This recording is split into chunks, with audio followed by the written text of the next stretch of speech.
Jumani nyakwara mugiajonga geno ni bedo godi ching makare. Ka bende adwana nyisi ni Jumani antie county makajiado kamoro ni Rongai. Odiching makawuono wadwa wuoye kit pith mathoth ji ong'eyo ni pidhe nam. To odiching makawuono an gi gimoro ma unique kata gino ma bende pok nonenore e piny mangima. Odiching makawuono wadwa pidho rech e vertical lake. Omiyo kamoro amora ma intie na mondo akaw kinde mar wakie chenro mar pile kaka pile denda ni Alori nyaka Black machiegni.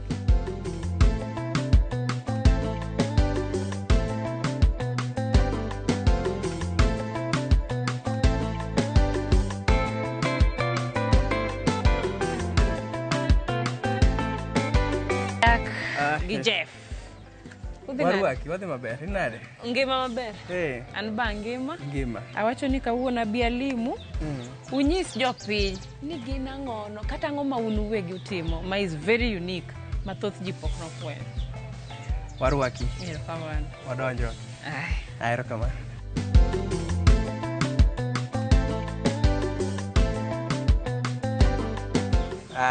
Warwaki kendo mondo mi chal kodwa kwa chalo ni warwari mondo rwak law morwako ni mondo koro wang'isi gima timore ka.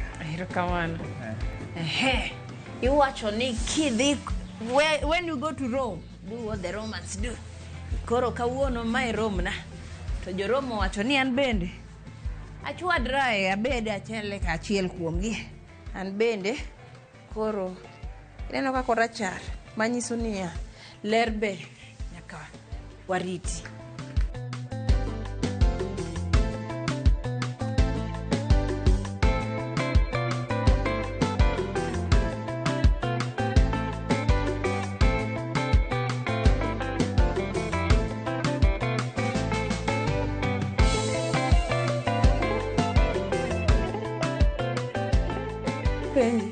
Koro jite onego bed ni rwako dust coat marachar kama ikare. Kamano nikech gima wacho ka ne waketo ler malo kabisa. Koro rech wakodwa ni mondo bed gi sida mora mora emo mi protective gear. Ilo ni protective gear. Mondo mi wabeja molera kata kwa mulo e rech ka. Kamano. Erokamano. Aya. Kapok wadhi mbele, adwa na nyisi gima watimo gima chalo kama. Wapidho rech e yamo. Wapidho rech e yamo nikech wafwenyo ni piny modaken pur machon ok nyalre sani. Nyaka bigi yore manyien masani manyalo mo pur rech e yo moro maber. Wang'iyo yor mar pur rech ma is clean gi maler, safe but also kwa chame to konya kelwa adhara mora mora kata tuo mora mora e dendwa. To gimo watimo mabe maduong' moloyo mano en ni wang'e ni the population is growing, piny medre to the current systems ok nyal support piny makiny. Koro kwa biro gi system machalo kawuono biro miyo chiemo bedo mang'eny ndalo mabiro. To wako timo gini ilo ni our goal. Watimo gini mondo mi wa produce protein men gol kuom rech to gi mbolea mawuok kuom rech to gi value addition a vertical lake system mane gimo wabiro gi wach machal maber machalo kamano. Koro we anyisi gimo the problem watemo solve kata problem maduong' watemo solve. Kaka nasewacho ni the population is growing, chiemo mang'eny dwarore, but kaka chiemo ji bedo pur giketho gimo ni alwora marwa makelo gimo ni climate change. Omiyo ji tinde pur tiyo kuma richo machalo antibiotic chemicals even pur rech momiyo rech ok bed healthy. Koro wan wabiro in terms of organic sustainable fish farming system. Question maduong' mana penjora kapok natimo gini ni aseneno ka ji puro crops kata plants kadhi e yamilo ni hydroponics. Tapenjo tawo mi rech ma wapuro ni ok nyal dhi yo kama. Omina wacho ni we watemo ni kwa nyalo puro rech be kwa dhi e yam. Koro kwase penjore question machalo kama no wachako awajani and gimose biro go bilo ni our solution kaka no wa project kani and ni we are now able to showcase ni wan gi vertical fish farming or vertical aquaculture puro rech e yo manyien madhi yam. Kaka no tenge gi oluo vertical lake ka wache gi yo machiek eni tenge moluo ka dhi e yamo pi ringo ka malo to ringe tanka tangi kapok ochopo piny iluoke kaso kochopo tangi mapiny iduoko gi solar pump malo mane vertical lake system. Koro kaka wamedo dhi malo kaka wamedo bedo gi rech mang'eny system machalo kamani tiyo gi pi mapiny. Actually kama wantie ni wa reduce pi by 98%. watiyo mana gi pi moa e koth kende to pino kwasekete system machalo kama to ok wachako dwar pi machielo oluore mana iye kanyo. In terms of space watemo wacho ni system wabiro go ni kawo space mathin moromo. Actually wase calculate mwayudo ni system mar 2 by 3 meters space is equivalent to 5 ponds. To mwagero kawuono ma is 10 by 10 meter space is equivalent to 15 ponds. You know, save space by 15 times the traditional farming, fish farming. Gik mabecho kendo mabiro e system ni en zero carbon. Ok oketho alwora. Kata kin kata ok winj ka rupu marach wuok. Mana diere. Ok wati gi any chemical kata booster manyalo ni mondo mi rech odong maber kata nigi tuo nikech wa protect area modonge maonge tuo moro monyalo biro magoye mahinyo. Chiemo matiyo gi organic giber ne im to giber ne rech to moloyo ni wa save even cost of energy ka watiyo gi free solar system wa tap from the environment temaran system marwa kama. Chieth rech tema wuoka ok wapamp pi nwago pino ni dhi ne alwora mwadake. Watiyo kode loso mbolea mar rech, mbolea maber maka jopuro go to yudo harvesting maber kamano. Kura dangisi gima gini kiny chalo ni the future wang'iyo ni wanyalo dhi kata like 10 meters high mondo wabed gi rech mang'eny. To kwa dhi kata Rose Lake 11 ma is purely land based. Kech kwadoro mana space kako increase wanyalo increase the level moano kwa dhi malo. Mano iso nyalo golo rech mang'eny ma nyalo serve the whole population kata ma Kenya mo antie kawuono. But nikech osewalo bedo rech mang'eny nyako wapare tang'o manya timo rech wane mopogore gi chiemo kende. Moko ngase wuok kuom mbolea mogolo ka. Mar ariyo nitiere value addition mabecho. Chalo kaka koro wayudo ni rech inyalo tigo kata thieth. Inyalo ti kode thiedho joma nigi tuoche kata manigi tuoche mar wang' kata joma osebedo gi wounds mok changi. Pien rech chalo konyo gima chalo kama. Koro mago future plan mondo wabed gi factory maduong' mondo mi make sure ni wan gi close loop ma gimoro amora ma produce kanyo watiyogo. Anyalo keli kuom kaka system ni operate. Wasewacho chien kacha ni wadwaro ni mondo wa make sure ni rechwa en clean and healthy. How do we make sure? By even limiting joma donje limiting joma donje tinya konyo ko tigi technology masani kuom monitoring ng'iyo rechwa kaka gichalo welfare mag rechwa. Wasebedo gi gimno ni AI system matiyo gi kamera masani mang'iyo rech 24 hours. Onyalo nyiso ka rech tuo ka gidenyo kata ka gintiere pini gi shida. Wan gi sensors mang'iyo nyaka pi. Koro kocho nyaka ng'at mabedo ka be no donje rech onyalo bedo to ng'iyo rech kata kamera to ng'e gima timore. Kopore no kata chimoro to e tangi mamalo to dhiogo to be kaka wase system malo waseketo mo lift system ma odhi ma to orwakore to dio tangi mamalo to dhi malo to golo gima timore ka kata konyo e harvesting.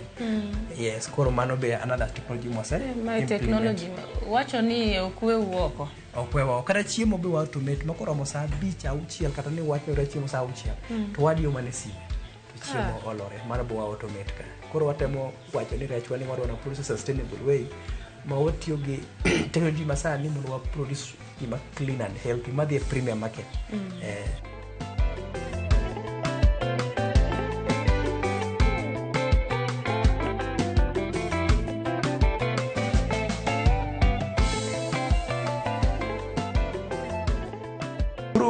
Kwadhika to dang'isi gik mo produce kawuono mo wauso e market.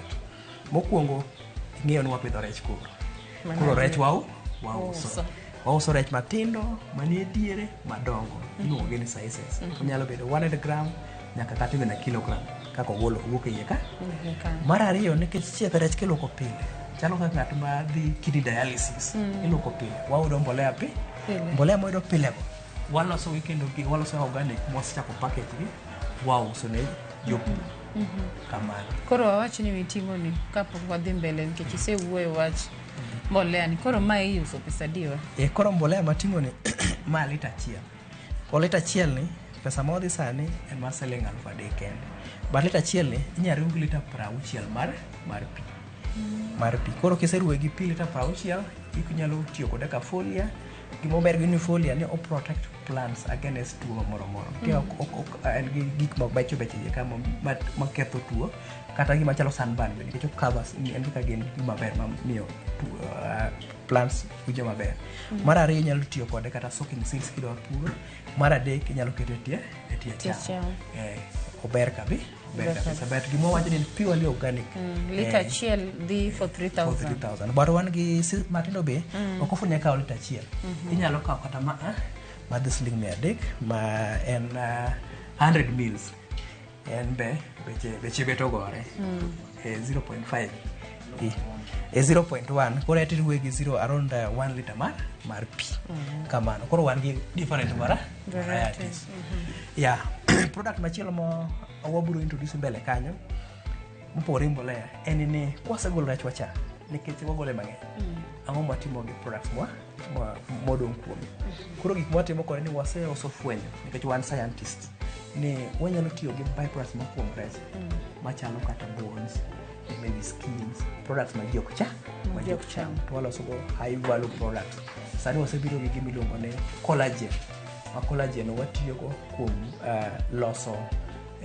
wound dressing material ma ithiedho go joma nigi wounds mosebedo gi mang'eny mok changi collagen en gima iyudo e skin wa to kwatiyo kode to miyo skin ka ng'ama nigi wound chango piyo waloso kode gimiluongo ni mask mar mine madwaro obed maler obed maler koro ma is an example of collagen mask no kiwiche e wang'i to koro wang'i beda mayo inyalo se pellets michamo mondo mi bed ng'ama tegno lune anti-aging protect you against tuoche kamano koro mago be by products mwatimo mwaloso koro onge gima dhi to waste e system wan godo mogik mwanyalo wacho mondo moro kore ne rech en ni wadwa ng'isi kaka system ni ringo from where do we start from wachako kanyo to wachopo kanyo kwasegero gimineno no kako chalo waketo rech mathi nyithi rech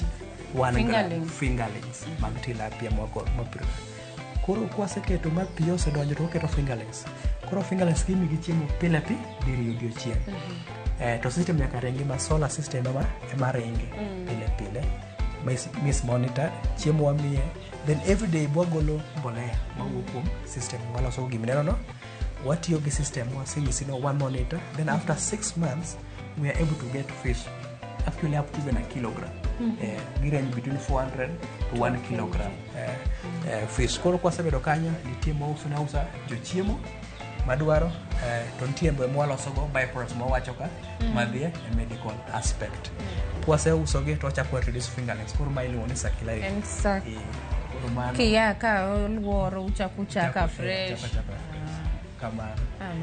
mano all about vertically waruwa kikenda pero kama tingeni paro ni pok na neno kata pok na winje kamora amora anang'eni thoth ne rech ji kete nam kata ponds madhi malo ya mon karika ema kuongo nene janeno mara be ise winjo an pok na neno to kawuono iwacho niya pile gik manyien biro to en be kaka rawera ma bende wacho niya sani wane piny mambui bende kata digital world iwinjo ko wacho maber kamo bede no kata obedo dhi safar kanye onya fwenyo ni rech ne ni be omiye chiemo rech na ni be otuo to pi ma bende rech ni nitie pi ni chal nade to kumonyiso ka ni pi en thoth ne otiyo gi pi mar koth kaka opimo na ni mana kaka jatuo nyadhi matim ni dialysis nitie mawuok maler donjo to koro gi kinde ni wadwa dhi ni wane hatchery ne chal nade to bang'e be obo nyiso wa nikech ing'eni pok oleronwa gimomiyo nobiro gi para aina ni ang' nonyiso wa mago te koro ni wacho Jack niya kwaya ka to wadhi hatchery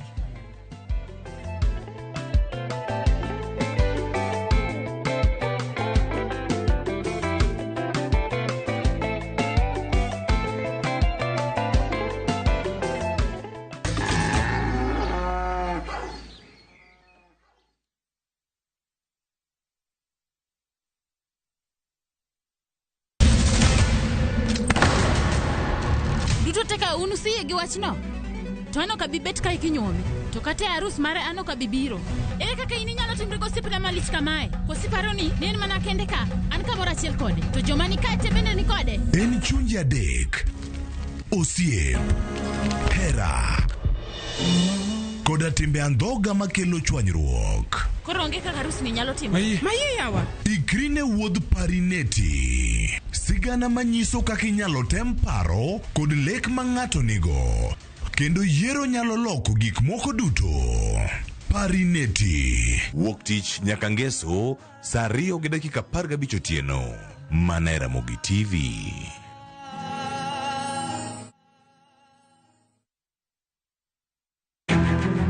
Wakelo ni chenro mar ohala kod lony gi dongruok mopogore opogore. Ohand kinyosi nigi pesa kitimo gima dwarore. Weche makende moa kuom jogo makelo lokruok e ngima dhano. Ohala ber nikech ohala puonji managerial skills. Lek ma in go iriembe mineni gigo chopo. Chakre gi jogo mane ochako ohala manyien. Kalure gi kaka nachako gi kuma achope.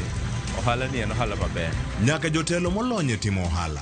Akwa jodala wate odogi ohala. Ne pek mane gikalie.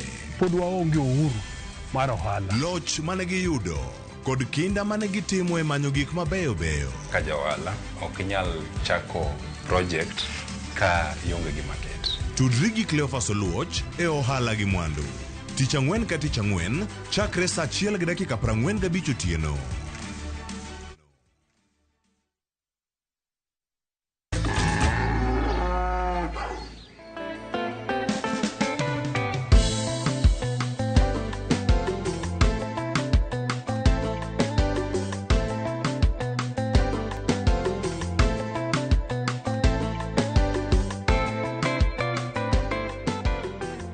Machiegni kendo janeno marwe kidieny mar ariyo ka be adwa na par ni odichieng' ma kawuono antie Rongai County ma Kajiado. Odichieng' ma kawuono wawuoye kit pith mar rech. To nikech kawuono watimo gik moko mopogore, waloko tanga. Ok en rech ming'iyo neno ni pidho e nam.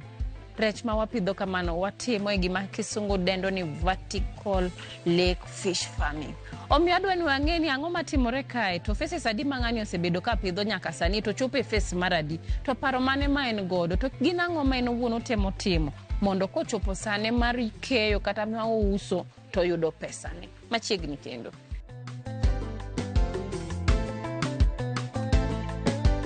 Ng'amo somo biotechnology, for scientist. Mane background na nasomo koro gimwatimo kane aka no seng'isi ni ma vertical lake kwa dang'isi jani na momi nachako wach vertical lake. Ang'amo nyuol modongo Homa Bay County, an some mokel Nairobi, to kana bi naparo gima mabodong sani koro enta seteri ne jopiny koro I make sure ni I survive kuno, koro nabiro gi notemo manyo area ko nyalo survive. Kana biro ka nafwenyo ni ka en kama otuo. Seche moko to kandala igadi kapok koth ochwe gachiel ka koth pok ochwe. Ma karandal moko dok to gik moko nikech piyo natemo ng'eyo ni ere yo monyalo pidho gimoro maber moko dwa pi mang'eny to space ben wan go matin. Omiyo nachako wach research about vertical lake. To kaka nachake nikech nan gi background pur mar rech kata pith mar rech nikech kune maaye aneno struggles mana jonyuola ne aye. Babo ne nigi pond moro matin auchiel. Pond gi talo moko getuo higni 2 iolo pi rech ok dongi.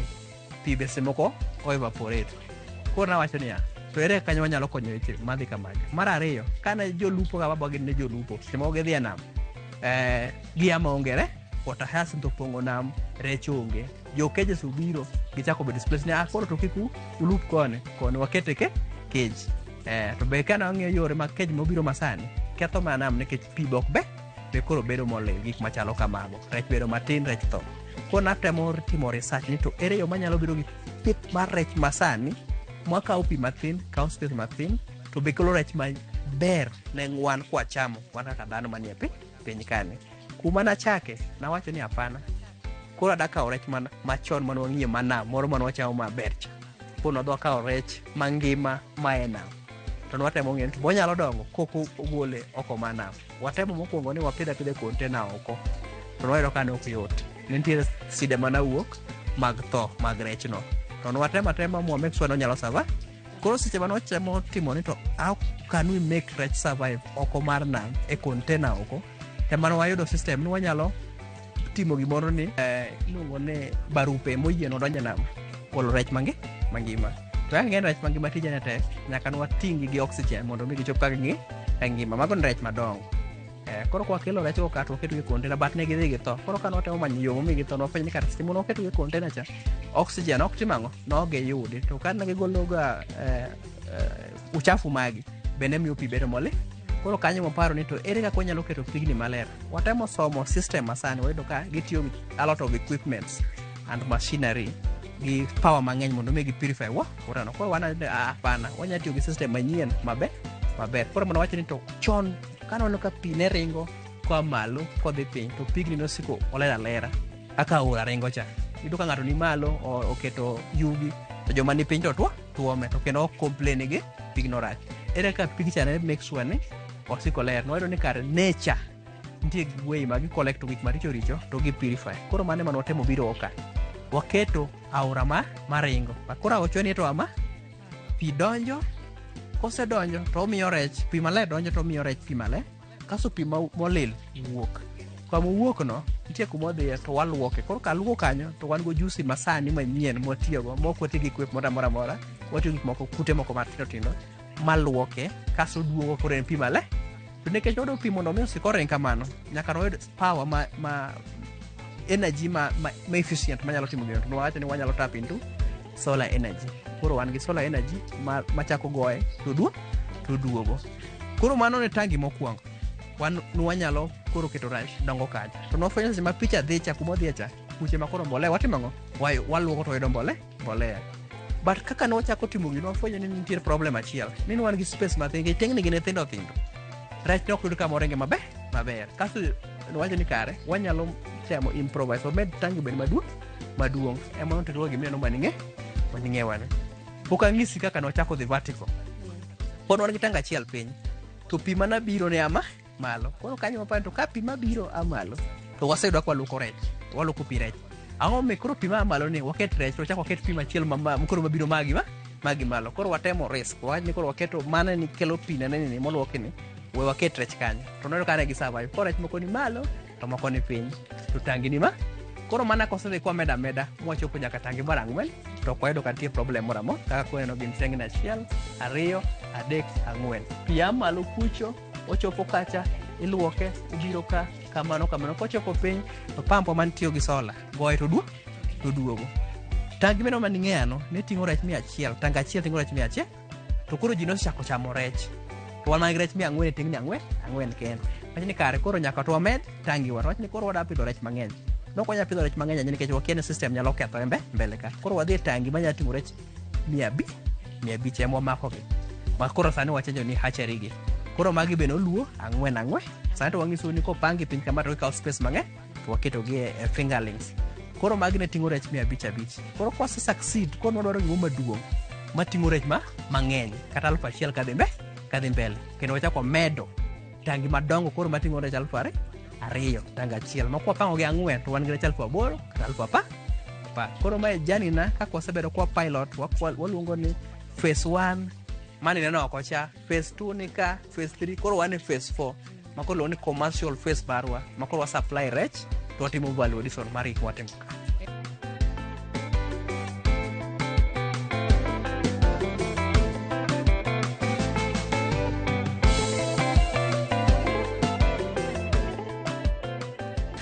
Ini wuon kani chako ing'eni nitie samoro ng'ato mang'ne wacho to ma dong pod bracket mar youth yawa no chako nang'o. Yani inya nyisowa kaka safari ni nobedo michopo kuma koro intie. Kuma nwachake anyalo wacho ni research to kawa higni 3-4 kwatimo mana gidwaro ni pilot and technology validation. Koro seche mibero gi paro maber matimo maber ok didhi full blown. Jakuongi time experiment. Jo science wacho ni wadhi e lab koro wate test. Koro higni 4 kwa test chiemo maber, pi chalo nade, rech nyalo dongo, wanyalo size marom nade, kamane breed mane maber kama kamago nokawo higni 4 mwa perfect the technology. Koro sani higa mar 4 ma wantie ni koro wane commercial. Koro wasekawo higni 4 but wasebedo active 1 year kwa wauso rech. But 3 years wan mana timo a lot of experimentation. Penja about cost. Cost to koro mano ofuko mari. Gima nyiso kane ni nyalo pidho rech e yo mayot to kara gi pesa matin. Wanyalo bedo watime gi moro maduong' but pod wang'iso ni nyalo time yo matin. Kaka koro kama wantie ni en very simple. Watiyo mana gi normal material. Yien mochung' achu is the protection. Ineno kata floor onge gimoke kete kasto magi wa support mana gi chimbe moko matin to container gi koro mat nyalo chako gi pesa matin to kata mochung'e ani eto koro tin molo ma inyalo kata bedo gi system matin ma kata mani mane odi mana michamo to kidwa timo ohala be maduong' da supply to mang'eny be ken nyalo timo maduong' the only problem maginie the scale seche mi scale ti scale gi pesa nikech itiyo gi pi to pi en gima very bulky and heavy kitiyo gi pi matin to kaka idhi tiyo gi pesa matin kaka imedo tiyo gi pi mang'eny to kaka pesa be medo nikech nyaka koro itime a lot of reinforcement moromo mondo mi pi timang'o biro gore piny nikech pi ne e gima rech chamo temo donge to timo gimoro amora gi pi. To en kit rech mane ma in iwuon uneno ni ber kuchako go kae? Un gi tilapia, en ngege koso mumi koso rech mane maber gi kit pith ailani? Kit pith ni wasetemo pidho catfish gidongo maber. Omena be nwatimo nyaka gi nyithi omena kilo mane be nwatemo mano wayudo ka ne gi survive. To sani to koro wa focus on tilapia. Gima wa focus on tilapia nikech wasefwenyo ni tilapia nigi weche mabecho mopogore gi chiemo kende. So beside food mwanyalo miyo gi wayudo ka wanyalo tiyo gi products mag tilapia human medicine mana wacho cha. Koro emomiyo wa focus on tilapia. But mbele ka watimo validation gi even high end breeds kaka koro salmon wanyalo temo salty water kaka gini nyalo temo mondo ng'ende bonya pidho rech madonge nam mar chumbi kidhi loka kaka America gi Europe gipidho rech ma pi nikech pigi ng'ich sana wan magwa tropical fish wang'eni to be kuno be quarter system machalo kama Europe be ginyalo pidho rech mar pi mang'ich madonge system machalo kama koro mago wanyalo timo lot of videos but one to wasetemo mana gi rech adek kende. Kendo kamano e hatchery kae sami pidho gi kit chiemo mane maber gi fingerlings to nikech magi ni nyisa ni magi are 1 week koro kit chiemo mane size mane mar chiemo mabendo nego bed ni miyo fingerlings? Koro fingerlings to imiyo ga powder form of feed walunga ni less than 1 millimeter koro less than 1 millimeter jok moko nyalo lunga ni tromil koro gima duong' gi chiemo no nyaka bed gi the right nutrients ma en protein ma rech dwaro nikech kotheno dwaro dong ma piyo koro nyaka bed chiemo matin kabisa mar powder ma ginyalo muony nikech githindo. Mar ariyo nyaka bed the right nutrient ma en go mar protein nyaka bed malo koro wanyalo lose kata wanyalo ng'iewe from existing commercial setups to emo provide ka but gima nyaka ng'e ni fingerlings nitie kaka imiyo gi chiemo mang'eny ahinya nikech the smaller they are the longer time ma gichiemo koro imiyo gi mondo 7% their body weight mondo mi gidong piyo kaka pod gite kaso gibed strong immunity gibed gi shida mora mora koro ka giya kae to koro nyaka chak reduce percentage ka gisechako kadho gisekadho powder form no koro nyalo miyo gi from 1 millimeter 2 millimeter 3 millimeter ka koro gidhi nyaka chieng' ka giromo market ma koro uso gi 400 grams and above imiyo gi 4 millimeter koro 4 millimeter dongo to body weight cha be pod nyaka calculate ni to kodong to ok miye 7% body weight imiye kata 1% kech osebedo gima duong' koro i-sustain mondo odhi e market odhi e chiro use kamano.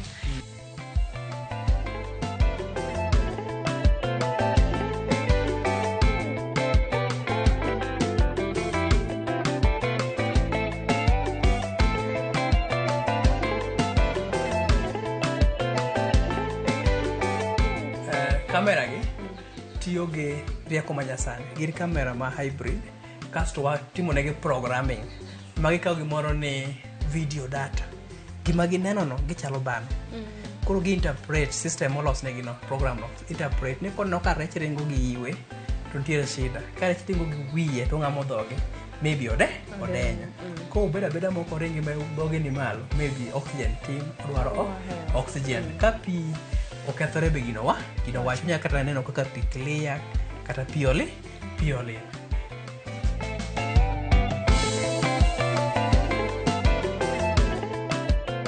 Mine wacho ni ne temperature mano temperature salt then ppm dissolved component kaito pH level onego bed